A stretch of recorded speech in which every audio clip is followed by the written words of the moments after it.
Perkenalkan, nama saya Mariska Sasha Romer, NIM saya 13 19 14 40 24. Saya dari kelas 5B. Di sini saya akan menjelaskan macam-macam model pada SDLC.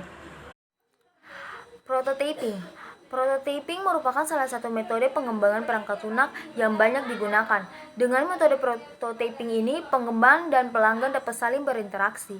Selama proses pembuatan sistem, sering terjadi seorang pelanggan hanya mendefinisikan secara umum apa yang dikehendaki tanpa menyebut secara detail output apa saja yang dibutuhkan. Tahap-tahap dalam model prototyping ini yang pertama, pengumpulan kebutuhan, membangun prototyping, evaluasi prototyping, mengkodekan sistem, menguji sistem, evaluasi sistem, dan menggunakan sistem. Kelebihan dan kekurangan prototyping. Kelebihan prototyping yang pertama, adanya komunikasi yang baik antara pengembang dan pelanggan. Yang kedua, pengembang dapat bekerja lebih baik dalam menentukan kebutuhan pelanggan. Yang ketiga, pelanggan berperan aktif dalam pengembangan sistem. Yang keempat, lebih menghemat waktu dalam pengembangan sistem. Yang berikut kekurangan prototyping. Yang pertama itu, pelanggan kadang tidak melihat atau menyadari bahwa perangkat lunak yang ada belum mencantumkan kualitas perangkat lunak secara keseluruhan dan juga belum memikirkan kemampuan pemeliharaan untuk menjaga-jaga waktu yang lama. Yang kedua, pengembang biasanya ingin cepat menyelesaikan proyek sehingga menggunakan algoritma dan bahasa pemrograman yang sederhana untuk membuat prototyping yang lebih cepat selesai tanpa memikirkan lebih lanjut bahwa program tersebut hanya mencantumkan biru sistem. Yang ketiga, hubungan pelanggan dengan komputer yang disediakan mungkin tidak mencerminkan teknik perancang yang lebih baik. Kesimpulan dalam model prototyping yang itu, proses pengembangan sistem seringkali menggunakan pendekatan prototyping. Metode ini sangat baik digunakan untuk menyelesaikan masalah kesalahpahaman antara user dan analis yang timbul akibat user tidak mampu mendefinisikan secara jelas kebutuhan. Prototyping ini adalah pengembang yang cepat dan pengujian terhadap model pekerja dari aplikasi baru melalui proses interaksi dan berulang-ulang yang bisa digunakan ahli sistem, informasi, dan ahli bisnis. Prototyping juga disebut desain aplikasi cepat karena menyederhanakan dan mempercepat desain sistem. Waterfall merupakan pendekatan SDLC paling awal yang digunakan untuk pengembangan perangkat lunak. Langkah demi langkah yang dilalui harus diselesaikan satu persatu, atau tidak dapat meloncat ke tahap berikutnya dan berjalan secara berurutan. Oleh karena itu disebut air terjun. Tahap-tahap dalam model waterfall yang pertama, persyaratan, desain, implementasi, integrasi dan pengujian, dan terakhir operasi dan pemeliharaan. Kita masuk pada kelebihan dan kekurangan pada waterfall. Yang pertama, kelebihannya tuh memiliki proses yang urut mulai dari analisis hingga support. Setiap proses memiliki spesifikasinya sendiri sehingga sebuah sistem dapat dikembang sesuai dengan apa yang dikehendaki atau tepat sasaran. Setiap proses tidak dapat saling tumpah timpah.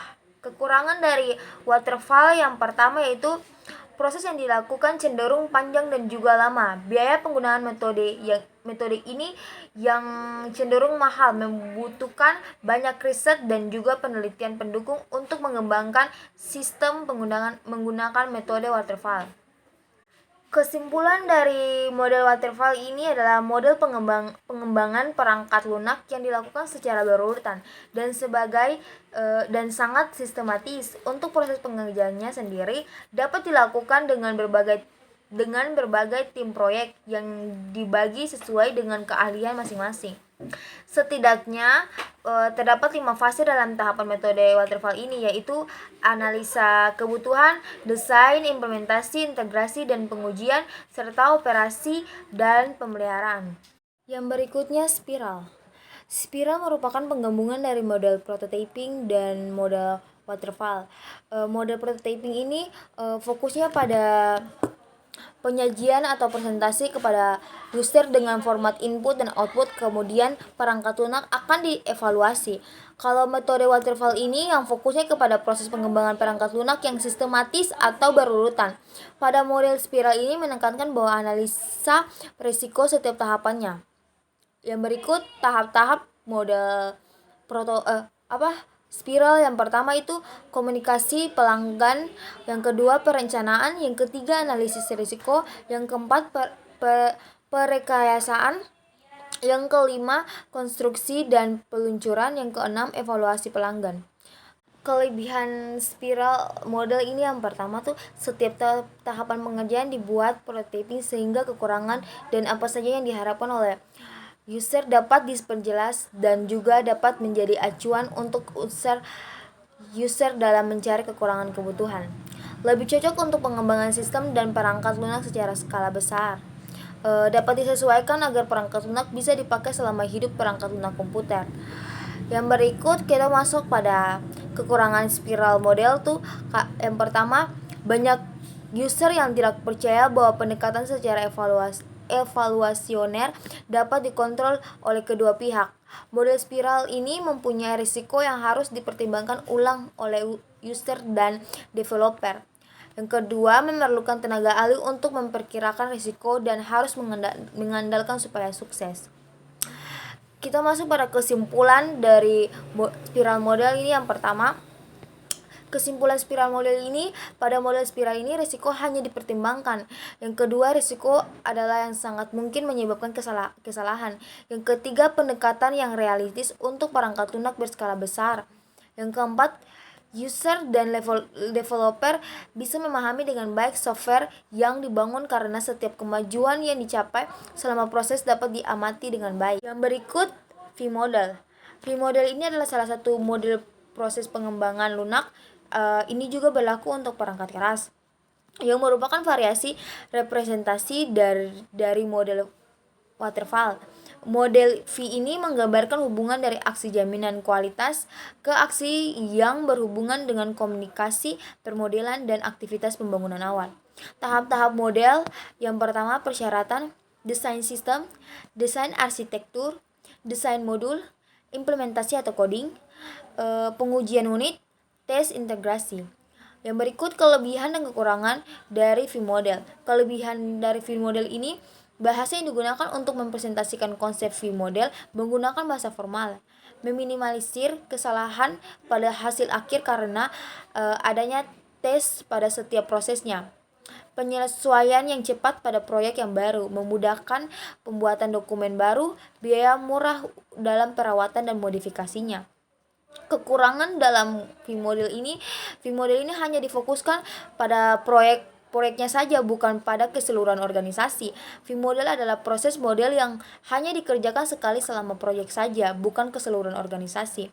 V-model terlalu fleksibel dalam arti ada beberapa aktivitas dalam V-model yang digambarkan terlalu abstrak sehingga tidak bisa diketahui dengan jelas apa yang dimaksud dalam aktivitas tersebut. Kesimpulan dari V-model ini adalah representasi grafis dari pengembangan siklus hidup sistem, merangkum langkah-langkah utama yang harus diambil dalam hubungannya dengan kiriman yang sesuai dengan kerangka validasi. Dan berikut extreme programming. Extreme programming ini adalah sebuah pendekatan atau model pengembangan perangkat lunak yang mencoba menyederhanakan berbagai tahapan dalam proses pengembangan tersebut sehingga lebih adaptif dan fleksibel. Extreme programming ini bisa disingkat sebagai XP. XP bukan hanya berfokus pada coding tetapi meliputi seluruh area pengembangan perangkat lunak. XP diambil dari pendekatan ekstrim dan interface development. Tahap-tahap model dalam XP, yang pertama itu perencanaan, yang kedua perancangan, yang ketiga pengkodean, yang keempat pengujian. Yang kita masuk pada kelebihan dan kekurangan dari extreme programming. Yang pertama, meningkatkan kepuasan kepada klien. Yang kedua, pembangunan sistem dibuat lebih cepat. Yang ketiga, menjalin komunikasi yang baik dengan klien. Yang keempat, meningkatkan komunikasi dan sifat yang paling menghargai antara developer. Kekurangan dari extreme programming itu yang pertama, cerita-cerita yang menunjukkan requirement dan dari pelanggan kemungkinan besar tidak lengkap sehingga developer harus selalu siap dengan perubahan karena perubahan akan selalu diterima. Yang berikut tidak bisa semua kode yang detail di awal. Berikut XP tidak memiliki dokumentasi formal yang dibuat selama pengembangan. Satu-satunya dokumentasi adalah dokumentasi awal yang dilakukan oleh user. Kesimpulan dari extreme programming ini merupakan salah satu metode pengembangan software yang termaksud dalam agile software development. Tujuan utama dalam extreme programming adalah menurunkan biaya dari adanya perubahan software. Setelah saya menjelaskan 5 macam model dari SDLC ini, model yang saya ambil untuk membuat tugas saya selanjutnya itu model prototyping, karena model prototyping ini sangat mempunyai penentuan kebutuhan yang lebih mudah dalam pembuatan tugas saya yang berikutnya. Demikian hasil presentasi saya. Sekian dan terima kasih.